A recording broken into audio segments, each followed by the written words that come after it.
Hello दोस्तों, नमस्कार। Civil track के यूट्यूब चैनल पर आपका बहुत बहुत स्वागत है।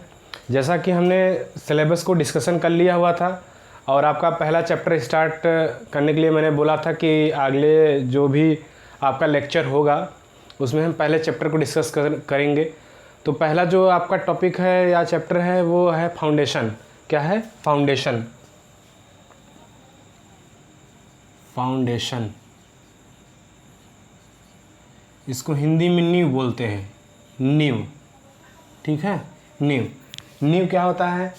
नींव जिस पर समस्त संरचना का भार काम करता है उसको नींव बोलते हैं। ठीक है, बस इतनी छोटी सी डिफिनीशन है। समस्त संरचना का भार जिस पर वर्क करता है उसको नींव बोलते हैं। ठीक है ना। तो इसमें हमें दो प्रकार के नींव को जानना होता है। तो दो प्रकार के नींव में हमें एक रहता है हमारा उथली नींव। क्या बोलते हैं इसको? उथली नींव। इसको हिंदी इंग्लिश बोलते हैं शैलो फाउंडेशन। और दूसरे को बोलते हैं गहरी नींव। इसको बोलते हैं डीप फाउंडेशन।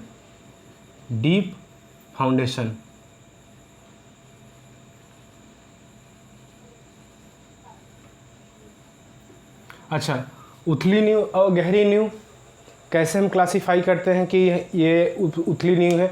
मतलब कैसे जानते हैं कि ये उथली नींव है, ये गहरी नींव है? तो कहने का मतलब ये होता है कि जब हम नींव बनाते हैं तो आपने भी कहीं पे साइड पे गए होंगे या आपके घर पे या आसपास या आपका घर खुद का बन रहा होगा, वहाँ पे आपने देखा होगा कि पहले हम क्या करते हैं, दीवार बनाने से पहले मिट्टी के अंदर खुदाई करते हैं। तो मिट्टी के अंदर खुदाई करने से ऐसे ही नहीं खुदाई कर देते हैं कि कितनी भी चौड़ी हम गहराई, कितनी भी चौड़ी कितनी भी गहरी नींव खोद दें। ठीक है ना। तो एक होता है कि एक चौड़ाई ली जाती है, उसको बी बोलते हैं। क्या बोलते हैं? बी। और एक होता है जो ज़मीन के अंदर जाएगा, उसको डी बोलेंगे। ठीक है। एक ये हो गया, मतलब कितनी चौड़ी रहेगी, ठीक है, और कितनी गहरी रहेगी। इन्हीं दोनों के रिलेशन को हम मानकर इसमें एक पैमाना तैयार किया गया है कि अगर जो बी होता है ना, बी अगर डी के बराबर या उससे छोटा है, मतलब बी डी के बराबर या डी से छोटा रहेगा तो वो किस कैटेगरी में जाएगा? इस कैटेगरी में आएगा, उथली नींव में। मतलब बी बराबर रहेगा या लेस देन रहेगा डी से, मतलब डी से छोटा होना चाहिए या डी के बराबर होना चाहिए, तो वो किस में जाएगा? आपका उथली नींव में। अब गहरी नींव में इस सिंपल सी बात हो गई कि जो डी रहेगा वो बी से हमेशा अधिक रहेगा। ठीक है ना। गहरी नींव में आपके तीन प्रकार की नींव आती है, जिसमें आपका कैल्शियम फाउंडेशन हो गया, ठीक है ना। उसके बाद एक होता है आपका वेल फाउंडेशन होता है, ठीक है, और तीसरा जो होता है पाइल फाउंडेशन। तीन फाउंडेशन वो उसको याद कर लीजिए, बाकी इसमें जो रहेगा उसको आप इसमें इस कैटेगरी में रख सकते, उथली नींव में। तो उथली नींव के ही को हम चर्चा करेंगे। उथली नींव हमारी जो होती है, इसमें ही एक हमारे लिए जो सबसे इम्पॉर्टेंट नींव है जिस पर हमारा काम चलता है, उसी को हम आज जानकारी में लेंगे और उसी के ड्राइंग को करेंगे। ठीक है ना। तो उस नींव को हम जानते हैं और उसके बारे में डिस्कशन करते हैं। ठीक है ना। कैसे बनाया जाता है, कैसे काम करेंगे इसको। तो जो हमारे पास है नींव, उसका नाम है स्प्रेड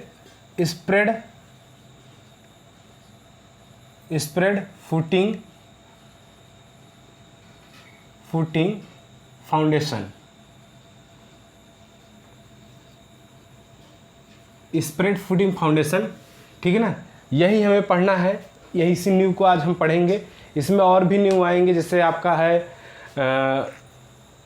स्प्रेड फुटिंग हो गया, उसके बाद मैट फाउंडेशन हो गया, ग्रिलेज फाउंडेशन हो गया, ठीक है ना। ग्रिलेज फाउंडेशन हो गया। तो इस तरीके से आगे एक दो नींव और बनाएंगे, लेकिन जो मेनली काम करना है हमको स्प्रेड फुटिंग फाउंडेशन पे काम करना है। इसको स्प्रेड कहने का मतलब ये होता है कि आप जब नींव भी बनाते जाएंगे ना, तो नींव की जो चौड़ाई रहेगी ना वो निरंतर नीचे की तरफ बढ़ती जाएगी, मतलब स्प्रेड, फैलाव। इसको हिंदी में अगर बोलेंगे फैलाव, फैलाव, फैलाव नींव, फैलाव पाद नींव। फुटिंग मतलब पाद होता है, पाद नींव, ठीक है ना, फैलाव पाद नींव, ठीक है ना। तो इसको हिंदी में इसको बोलेंगे फैलाव पाद नींव। तो क्या होता है, ये जैसे जैसे नीचे की तरफ जाएगा ये बढ़ता जाएगा, ठीक है ना। तो एक समय आएगा इसको रोक देंगे, इसको रोकने के बाद वो हमारी नींव तैयार हो जाएगी, ठीक है। तो स्प्रेड फुटिंग फाउंडेशन में हम अपने दीवार की मोटाई के अनुसार 3 तरीके के हम नींव बनाएंगे। किसके? दीवार के मोटाई के अनुसार। जैसे यहाँ पे हम दीवार की मोटाई में अगर हम बात करें तो हमारे पास 3 तरीके की दीवार में रहेगी, जो हमें जिसको मानते हैं कि वो लोड बियरिंग वॉल है, ठीक है ना। कुछ वाल ऐसी होती हैं, कुछ दीवारें ऐसी होती हैं केवल पार्टीशन के पर्पस से बनाई जाती हैं। पार्टीशन कहने का मतलब विभाजक के उद्देश्य से बनाई जाती हैं। जैसे अगर आप 9 सेंटीमीटर की वॉल बना रहे हैं ना, 10 सेंटीमीटर मसाला मिला के 10 सेंटीमीटर की वॉल बना रहे हैं, वो सिर्फ पार्टीशन का काम करती हैं। उस पर कोई भी हम लोड प्रोवाइड नहीं कर सकते हैं, लोड उस पर नहीं दे सकते हैं। सिर्फ वो पार्टीशन, मतलब कि एक कमरा है, एक कमरा से दूसरे कमरे में पार्टीशन अगर डालना है तो वो आप 10 सेंटीमीटर की दे सकते हैं, ठीक है ना। उस पर कोई लोड नहीं दे सकते हैं, कहने का मतलब ये हुआ। तो हमारे लोड के हिसाब से जो लोड सहन कर सकती हैं वो हम तीन थिकनेस लेते हैं। पहला कि 20 सेंटीमीटर, और दूसरा 30 सेंटीमीटर, और तीसरा 40 सेंटीमीटर। ये हो गया एक ईंट। इसको हो गया 1.5 ईंट, इसको 2 ईंट बोलेंगे। देख लीजिए, 20 सेंटीमीटर इसको 1 ईंट बोलते हैं, 30 सेंटीमीटर 20 और प्लस आधी ईंट 10 30, और ये 20 प्लस 20 40, क्या हो गया? 2 ईंट हो गया। तो ये 3 टाइप की नींव यहाँ पे हम तैयार करेंगे। एग्जामिनेशन में आपके आ जाएगा, या तो आपको आ जाएगा 20 सेंटीमीटर वॉल के लिए फाउंडेशन तैयार करिए, spread footing foundation. 30 centimetre wall के लिए फाउंडेशन तैयार करिए, या 40 सेंटीमीटर वॉल के लिए फाउंडेशन तैयार करिए, ठीक है ना। तो एक ईंट वो बोल भी सकता है, 20 सेंटीमीटर ना बोले, वो एक ईंट मोटाई की थिकनेस जो रहेगी, मोटाई की नींव, एक ईंट मोटी दीवार के लिए नींव का निर्माण कीजिए। 1.5 ईंट मोटी दीवार के लिए नींव का निर्माण कीजिए। 2 ईंट मोटी नींव के लिए, 2 ईंट मोटी दीवार के लिए नींव तैयार करिए। इसको थोड़ा सा आप सेंटेंस बढ़िया बनाइएगा। सेंटेंस बनाने में कोई दिक्कत हो रही है तो वहाँ पे आप इसको हम क्वेश्चन लिख दे रहे हैं, तो आपको कैसे करना रहेगा तो आप समझ जाएंगे, ठीक है ना। तो यहाँ आप देखिए, यहाँ पे इसको लिख दे रहे हैं हम ना। तो यहाँ पे हम लिख रहे हैं, पहला देखिए, एक ईंट मोटी दीवार के लिए फैलाव पाद नींव का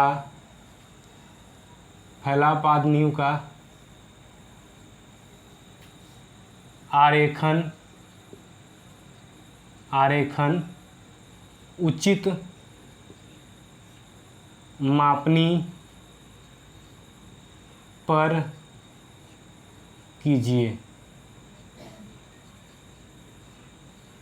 ठीक है। ये क्वेश्चन बन गया, समझ लीजिए। ऐसे ही क्वेश्चन आपको आएगा कि एक मोटी दीवार के लिए अगर नहीं भी आता है ना तो बिल्डिंग ड्राइंग आप करेंगे ना, वहाँ पे नींव आपको देनी रहेगी क्योंकि वहाँ पे दीवार बनेगी, तो उसके लिए नींव आपको तैयार करनी ही करनी रहेगी।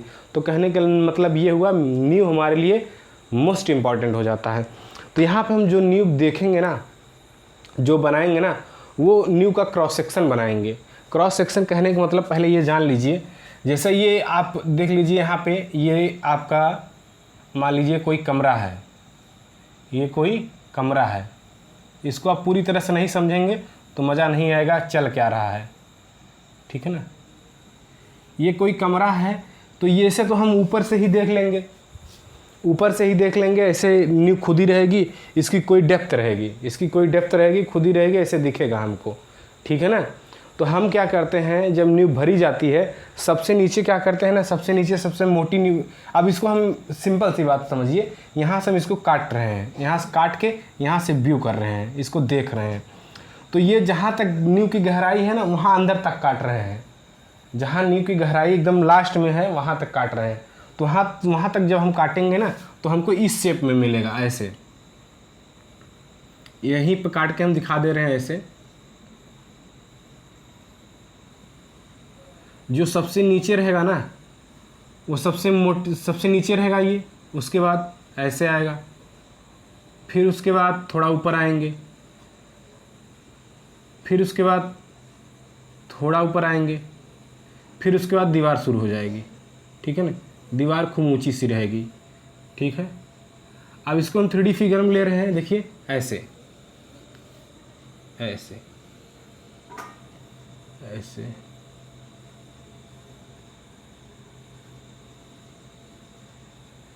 और यहाँ पे ये दीवार रहेगी, यहाँ पे ये दीवार रहेगी।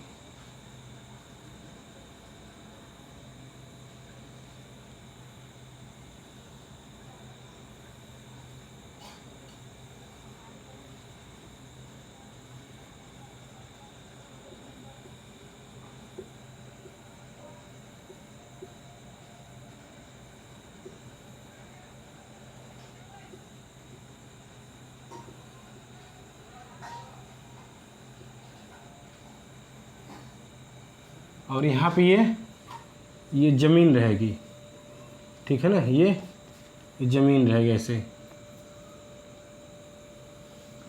ये ज़मीन के अंदर का काम है, ये ज़मीन के अंदर का काम है, यहाँ पे जीएल रहेगा, ठीक है ना। ये ज़मीन के अंदर है, कहने का मतलब ये ज़मीन के अंदर है। और पहले ये सबसे नीचे ये डाली जाएगी, ये लेयर सबसे चौड़ी रहेगी, फिर उसके बाद उससे छोटी लेयर चौड़ी रहेगी, उससे इससे कम चौड़ी, फिर उससे कम चौड़ी, फिर उसके बाद दीवार उठेगी। तो उसको दीवार को सामने से काट के, जैसे ये दीवार हो गई, दीवार हो गई ये सामने से काट के दीवार को ऐसे हम देखेंगे, ऐसे हम देख रहे हैं, ठीक है ना। तो ऐसे देखने में हमें क्या दिखाई देगा, ये दीवार दिखाई देगी, इसके नीचे सबसे नीचे इतनी चौड़ाई पे गए हैं, फिर उससे कम चौड़ाई पे गए हैं, फिर उससे कम, फिर दीवार की मोटाई बराबर आ गए हैं, ठीक है। तो ये शेप जो दिखता है ना कटने के बाद, ये तो इसी तरीके से दिखता है ऐसे। ये कई लोग तो यही परेशान हो जाएंगे ये दिख कैसा रहा है। तो ये क्रॉस सेक्शन है बच्चे, दिखेगा आपको ऐसे ही, ठीक है ना। ये क्रॉस सेक्शन है आपका, दिखेगा ऐसे ही। ये पूरी आपका स्ट्रक्चर अगर रहेगा तो इस तरीके का रहेगा, ठीक है ना। तो इसको हम समझाने की कोशिश किए हैं, नहीं समझ में आएगा तो फिर से बताइएगा, तो इसको फिर से हम डिस्कस कर देंगे।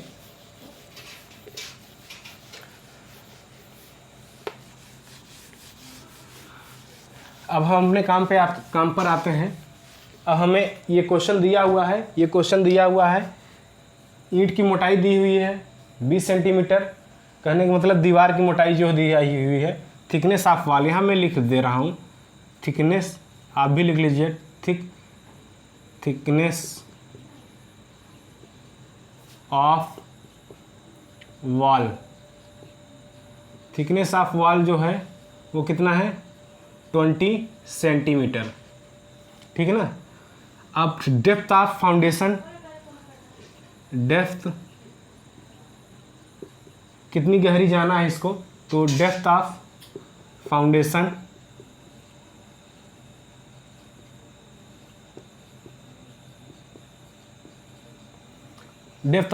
कैसे कैलकुलेट करेंगे, 2t + 30, तो 2t, ये थिकनेस ऑफ वॉल इसको t से प्रेजेंट करते हैं, t से, ठीक है ना। तो ये 2t यहाँ पे 20 गुड़े, सॉरी 2 गुड़े 20 और प्लस 30 इक्वल टू कितना हुआ 30 सेंटीमीटर, ये सेंटीमीटर में है, ठीक है ना। तो ये डेप्थ ऑफ फाउंडेशन आ गया, thickness of wall, depth of foundation. Width of foundation क्या रहेगा, विड्थ मतलब नींव की जो चौड़ाई रहेगी, विड्थ ऑफ फाउंडेशन,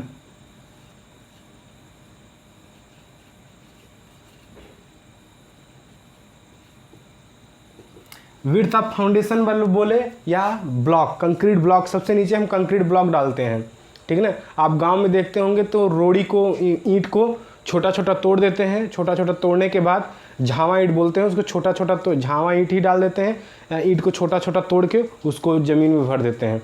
और जब अच्छा काम करते हैं तो कंक्रीट का ब्लॉक तैयार करते हैं, ठीक है ना। कंक्रीट का ब्लॉक तैयार करके उसको डाल देंगे, कंक्रीट का block.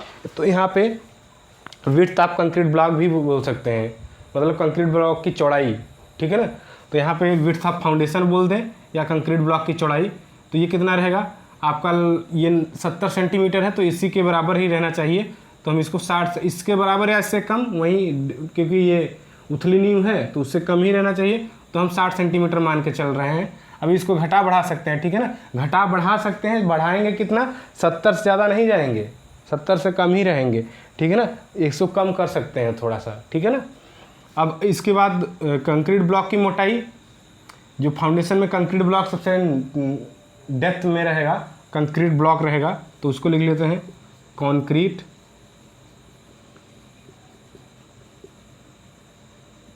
Thickness of concrete block, THI thickness of concrete block. Thickness of concrete block कितना रहेगा, जितना आपकी ईंट की मोटाई, वॉल की मोटाई है उतना ही रखेंगे, 20 सेंटीमीटर। तो 1 2 3 4, यहाँ पे 4 डेटा हैं, इन्हीं डेटा के आधार पे हम नींव को तैयार कर देंगे। ऐसे ही अगर हम, ये 1 ईंट की दीवार की बात हो गई, अगर यहाँ पे 1.5 ईंट कह दिया, 1.5 ईंट, ठीक है, डेटा नोट कर लीजिए, 1.5 ईंट के लिए बात कर दिया, तो यहाँ पे मान लीजिए 1.5 ईंट की बात करेगा, तो यहाँ पे क्या हो जाएगा 30 सेंटीमीटर, यही मैं कर दे रहा हूँ 30 सेंटीमीटर। तो ये कितना हो जाएगा 2t + 30, 2t + 30, ये कितना हो जाएगा 30 रख देंगे, 30 इसकी जगह पे, 30 रखें, 30 दूनी 60, 30 90 सेंटीमीटर, ठीक है। 2 × 30 कर दीजिए, ठीक है ना, 2 × 30, ठीक है, ये हो गया। इसको पूरा कैलकुलेट कर दें, 2t + 30, 2 × 30 + 30 = 90 सेंटीमीटर, मतलब इसके लिए 90 सेंटीमीटर रहेगा। और उसके बाद डेप्थ ऑफ फाउंडेशन, इसको मान लीजिएगा 80 सेंटीमीटर, 10 कम ही रखेगा। थिकनेस ऑफ ब्लॉक इसके बराबर 30 सेंटीमीटर, ठीक है ना। और ऐसे ही आपका 40 सेंटीमीटर के लिए क्या हो जाएगा 2t + 30, 2t + 30, 2 × 40 और प्लस 30 कितना आया 80, 3 8 3 11, 110 सेंटीमीटर, ठीक है ना। और इसको 100 सेंटीमीटर मान लीजिएगा, ठीक है ना।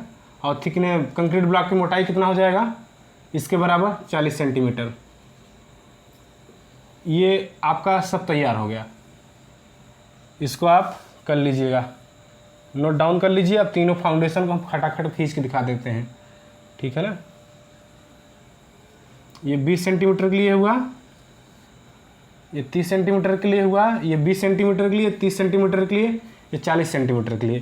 कहने का मतलब यहाँ पे लिख दीजिए 1 ईंट, 1.5 ईंट, उसके बाद 2 ईंट, ठीक। 1 ईंट 1.5 ईंट 2 ईंट के लिए फाउंडेशन के लिए जो डेटा है मैंने तैयार कर दिया हुआ, इसको नोट कर लीजिएगा। इसी के अनुसार हम काम कर देंगे पूरा, ठीक है ना। और कहीं आपको किताबों में अलग अलग तरीके के दिए होंगे, अलग अलग डेप्थ के तरीके दिए होंगे, ठीक है ना। लेकिन आपको अपने हिसाब से चलना है, जो कि आपको तैयार रहे, आप एग्जामिनेशन में कर सको, बस वही चीज़ करना है, ठीक है ना। ज़्यादा भटकना नहीं है कि इस किताब में ऐसा दिया, उस किताब में ऐसा दिया है, ऐसा कहीं कुछ नहीं जाना है आपको। आप जो यहाँ पे डेटा हम दे रहे हैं उसी के अनुसार आपको काम करना है, ठीक। अब मैं यहाँ पे पहला फाउंडेशन खींचूंगा, इसको खींचूंगा, फिर इसको, तीनों को खींच के फटाफट कर दे रहे हैं। क्वेश्चन आपका यहीं तैयार रहेगा, बस इसके जगह पे क्या करना रहेगा, यहाँ पे 1 ईंट रहेगी ना, क्वेश्चन बदलने के लिए क्या करेंगे, क्वेश्चन ऐसे ही नोट करेंगे, यहाँ पे 1.5 ईंट कर देंगे, फिर अगला क्वेश्चन तैयार करेंगे, फिर 2 ईंट कर देंगे, ठीक है ना, 2 ईंट, ठीक है। बस ऐसे ही करना है। क्वेश्चन तैयार हो गए, तीनों क्वेश्चन को ऐसे ही कर लेंगे, फटाफट हो जाएंगे। तो आप फाउंडेशन खींचना स्टार्ट करेंगे।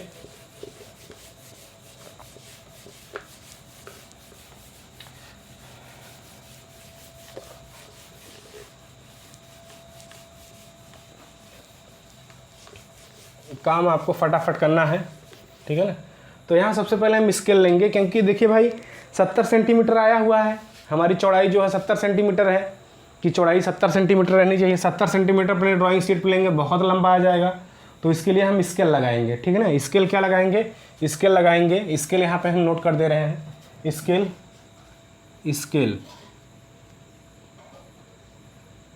स्केल लगाएंगे 1:10 का, 1:10 का। स्केल लगाने का मतलब क्या हुआ, स्केल लगाने का मतलब ये हुआ ना, कोई भी डायमेंशन हम रहेगी उसको 10 गुना छोटा करके काम करेंगे। जैसे 70 सेंटीमीटर था ना, 70 सेंटीमीटर है, तो इसको अब 10 गुना छोटा कर दीजिए, तब अपने ड्राइंग शीट पे बनाएंगे। स्केल का मतलब यही होता है कि 1:10, मतलब एक्चुअल में 1 है, एक्चुअल में 10 है, और उस ड्राइंग शीट पे हम 1 ला रहे हैं, समझ गए ना। तो 70 है, 10 से डिवाइड करके, तो मतलब ये 7 सेंटीमीटर बनेगा। कितना बनेगा, 7। 70 को 10 गुना छोटा कर देंगे, 7 सेंटीमीटर आ जाएगा घटाक से, ठीक है ना। उसी के अनुसार हम काम करते जाएंगे। और लिखने के लिए हम क्या करेंगे, एक्चुअल लेंथ लिखेंगे। 70 है ना, 70 सेंटीमीटर, 70 सेंटीमीटर ही लिखेंगे, ठीक। इतना काम आपको करना है। और डेटा आप देखते रहिए, डेटा जो मैंने दिया हुआ है, डेटा मेरे माइंड में है, आप अपना डेटा जो रहेगा उसको पास में रखिएगा, मिनी ड्राफ्टर लगाइएगा। और सबसे पहले क्या करेंगे, 70 के हिसाब से 10 से डिवाइड करेंगे, 7 सेंटीमीटर आ जाएगा। तो 7 सेंटीमीटर यहाँ पे हम खींच दे रहे हैं ऐसे, देखिए 7 सेंटीमीटर, ये 7 सेंटीमीटर हो गया। ऐसे आप खींच लीजिएगा अपने ड्राइंग शीट पे, 7 सेंटीमीटर स्केल द्वारा खींच लीजिएगा, ठीक है ना। यहाँ मैं थोड़ा सा सहारा लेने के लिए स्केल ले रहा हूँ।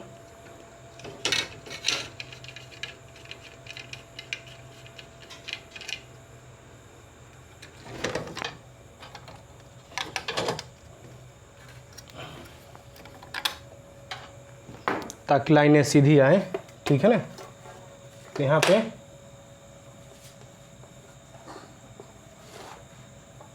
70 सेंटीमीटर ये हो गया, इसको थोड़ा और लंबा कर लेते हैं। 7 सेंटीमीटर रहेगा। 7 सेंटीमीटर करने के बाद कंक्रीट ब्लॉक की मोटाई कितनी है, 20 सेंटीमीटर। तो 20 सेंटीमीटर यहाँ पे 2 सेंटीमीटर आएगा, कितना आएगा, 2 सेंटीमीटर आएगा स्केल पे। मैं यहाँ पे खींच ले रहा हूँ अपने अनुसार, 2 सेंटीमीटर हुआ इधर, ठीक है ना। कंक्रीट ब्लॉक है, इसको हम तैयार कर लेते हैं। कंक्रीट ब्लॉक ऐसे, ठीक है, ये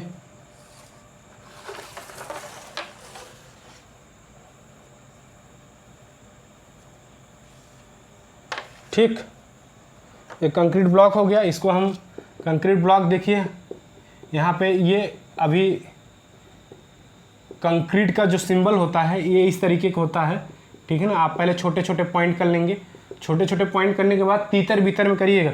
कई बच्चे होते हैं ऐसे त्रिभुज लगाना शुरू कर देंगे, ऐसे ऐसे ऐसे ऐसे ऐसे ऐसे भरना शुरू कर देंगे, ऐसे लाइन से। तो ये बच्चे बहुत गलत आदत है, ठीक है ना। ऐसा आप कभी नहीं करिएगा, ठीक है ना। इसको ऐसा नहीं भरना रहता है, ठीक है ना, इसको ऐसा नहीं भरना रहता है।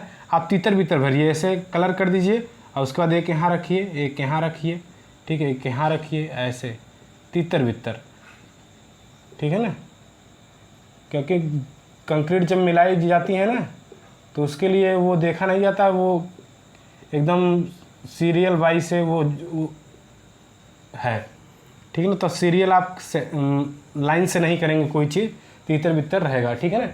ये हो गया। अब इसका सेंटर ले लेंगे, ये 70 है, तो यहाँ पर इसकी डायमेंशनिंग भी हम कर दे रहे हैं। इसकी डायमेंशनिंग हल्का सा छोड़ के इधर भी छोड़ के, ठीक है, हल्की लाइन खींचेंगे,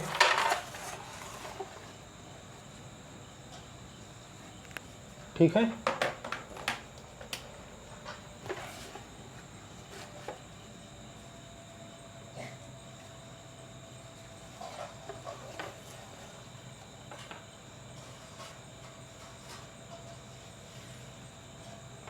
ये कितना है बच्चे? 70 सेंटीमीटर। कितना है यहाँ पर लिख दीजिए, 70 सेंटीमीटर, ठीक है ना। अब इसको एरो दे दीजिए, एरो इस तरीके से, ऐसे इधर ऐसे। एरो कई बच्चे होते हैं ऐसे बना देते हैं, ऐसे ऐसे खूब बना देंगे, या ऐसे बना देंगे, ऐसे। ये सब गलत है, ये सब गलत है, ठीक है ना। आप 1:3 के रेशियो में, मतलब आगे एक, इधर आपका 3 रहे तो इधर 1 रहे, मतलब इसका 3 गुना रहे, बस इसी भी आप अंदाज के ऐसे काम करिए, ठीक है ना। ऐसे, उसके बाद लंबाई ऐसे कर दीजिएगा, ठीक। ये कितना है बच्चे? इसको भी दे दीजिए इधर,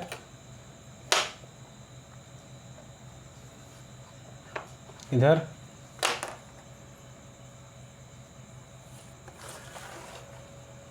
ये 20 सेंटीमीटर है, 20 सेंटीमीटर, ठीक है ना। इतना काम हो गया। अब इसका सेंटर ले लीजिए, 70 का मतलब कि 3.5 सेंटीमीटर पे आएगा स्केल पे, क्योंकि 7.5 सेंटीमीटर आया है ना स्केल पे कन्वर्ट करने के बाद, तो इसका 2 से डिवाइड करेंगे, 3.5 आ जाएगा। 3.5 पे ले लीजिएगा इसको, तो हम अंदाज के ले रहे हैं, यहाँ पे हम देख ले रहे हैं कितना है, 25 सेंटीमीटर यहाँ पे, और 25 13 कितना है, 38 19 पे आ जाएगा।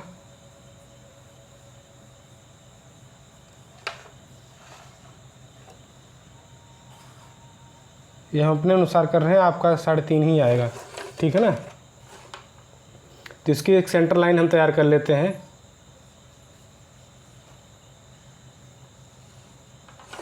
देखिए,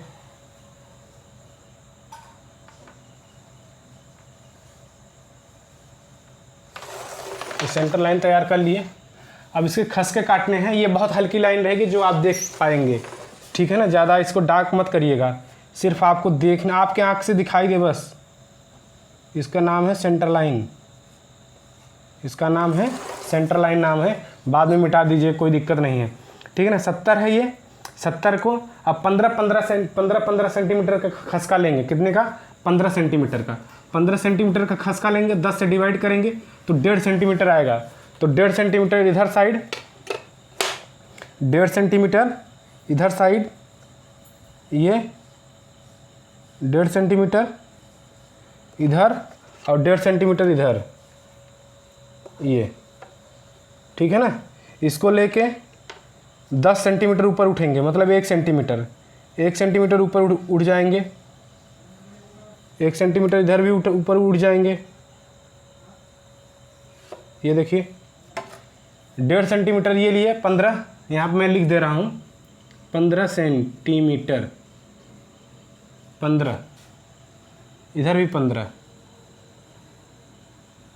ये आपकी सुविधा के लिए लिख रहे हैं, आप लिखिएगा नहीं, बाद में मैं मिटा दूंगा, क्योंकि अभी बना रहे हैं ना, बनाते वक्त लिख दे रहा हूँ, बाद में मिटा दूंगा। क्या क्या लिखना है बस उतना ही छोड़ेंगे, ठीक है ना। अब उसके बाद ये कितना बचा, ये कितना बचा, 15 दूना 30 खा गया, तो 70 था, तो 15 दूना 30, इधर कितना बचा, 40 बचा, इधर कितना बचा, 40। तो इसको 40 हम बना दे रहे हैं। ये 40, ये कितना है, 40 mm,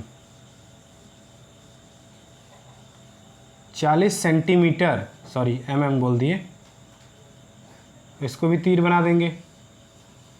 ठीक है, ओके। अब क्या करेंगे, अब जो 15 का खसका लिया था ना, अब 5 का खसका लेंगे। कितने का लेंगे, 5 का, 5 का लेंगे। ये 5 का इधर ले लिए, 5 का इधर ले लिए, 5 का इधर साइड भी ले लीजिए, 5 का इधर भी ले लीजिए। ठीक है ना, दोनों साइड 5-5 ले लिए, दोनों साइड 5-5 ले लिए। अब उसके बाद फिर 10 उठेंगे, फिर 10 उठेंगे, फिर 10 उठ जाइए। ये 10 इधर साइड, अब उसके बाद 10 इधर साइड, ये ठीक, 10 हो गया। अब बीच में कितना बचा, बीच में बचा आपका 30। कितना बचा, 30 बचा, ये 30, कितना बचा, 30। ठीक है ना, ये 40, ये 30। ठीक है ना। अब इसके बाद क्या करेंगे, अब हमें 30 से 20 आना है, क्योंकि 20 सेंटीमीटर की वाल हमें बनानी है। तो इस लाइन को हम थोड़ा सा ऊपर बढ़ा देंगे, अभी इस लाइन को ऊपर तक ले जाएंगे ताकि हम ज़मीन तक पहुंच जाए। ठीक है ना। अभी हम कितना बढ़े हुए हैं देख लेते हैं ज़रा। इस साइड हम मेज़रमेंट कर रहे हैं, तो इस साइड मेज़रमेंट पे चलते हैं।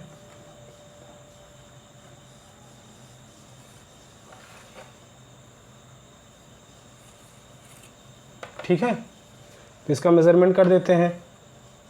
ये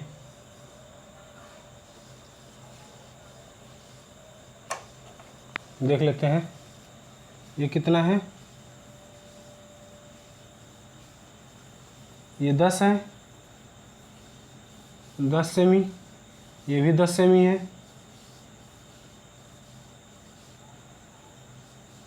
अभी कितना हुआ, 20, 10, 30, 10, 40, हमें 70 तक जाना है। तो 20 और ले लीजिए, 20 और ले लीजिए, 20 और ले लेंगे।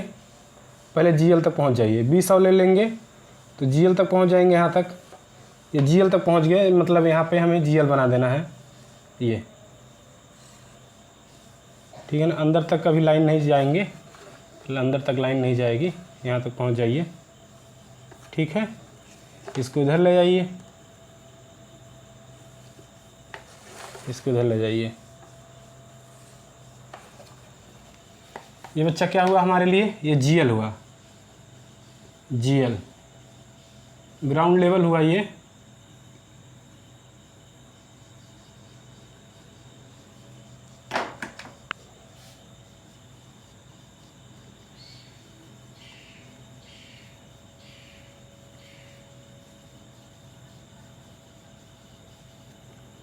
ये जीएल हुआ। ठीक है ना। अब यहाँ पे हम जो हाइट बनी हुई है पूरी टोटल, यहाँ पे मैं लिख देना चाहूँगा ताकि आपको समझ में आए। ये कितना है, ये 20 सेंटीमीटर। कितना है, 20, 10, 30, 10, 40, 40, 20, 60। मैंने बताया था ना इसकी गहराई 60 सेंटीमीटर, पूरी डेप्थ जो रहेगी 60 सेंटीमीटर रहेगी। तो ये 60 सेंटीमीटर बन गया। ठीक है ना। अब इसके ऊपर ले जाएंगे, इसके ऊपर हमारा क्या रहता है, जीएल टू पीएल रहेगा। यहाँ पे पीएल रहता है, क्या रहता है, पीएल। जीएल मतलब ग्राउंड लेवल, पीएल मतलब प्लिंथ लेवल। ठीक है ना। प्लिंथ लेवल जो रहता है उसको 40 सेंटीमीटर हम रख रहे हैं यहाँ पे, 40 सेंटीमीटर। ठीक है ना, 40 सेंटीमीटर रख रहे हैं यहाँ पे। ये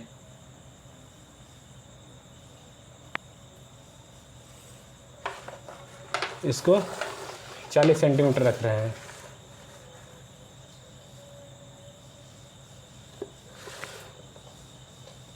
ये ठीक है ना। ये आप पहुंच गए पीएल पे, पीएल। जब पीएल पे पहुंच गए, अब पीएल कितना हमने दिया हुआ है यहाँ पे पीएल को भी हम मेज़र कर दे रहे हैं।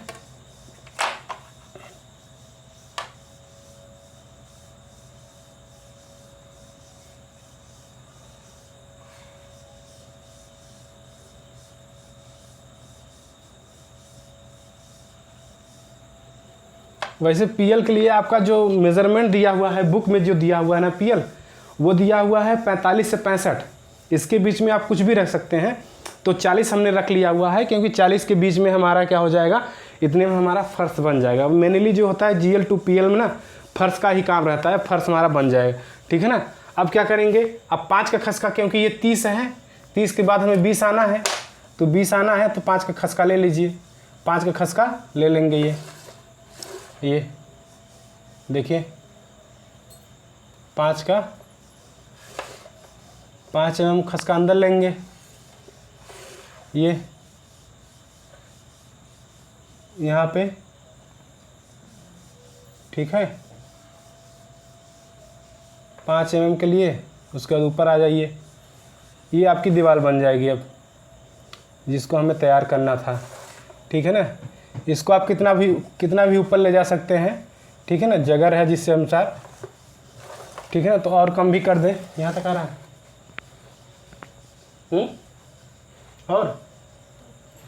और चलो यहाँ तक आ रहा है, तो यहाँ तक हम बना देते हैं। इसको और ऊपर भी ले जा सकते हैं, इसको और भी ऊपर ले जा सकते हैं, कोई दिक्कत नहीं है।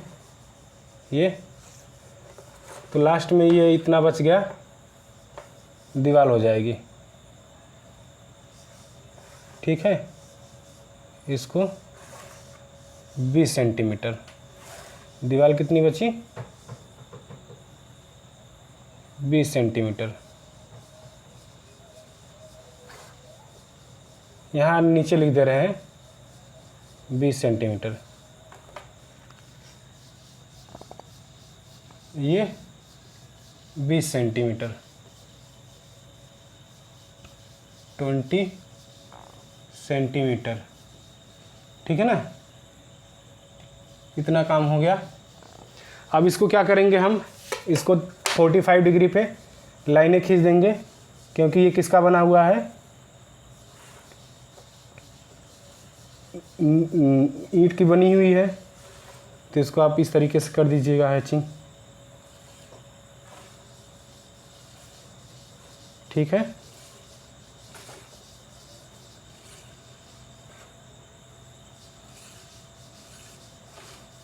हल्की लाइनें रहेंगी, आराम से आप हैचिंग कर दीजिएगा।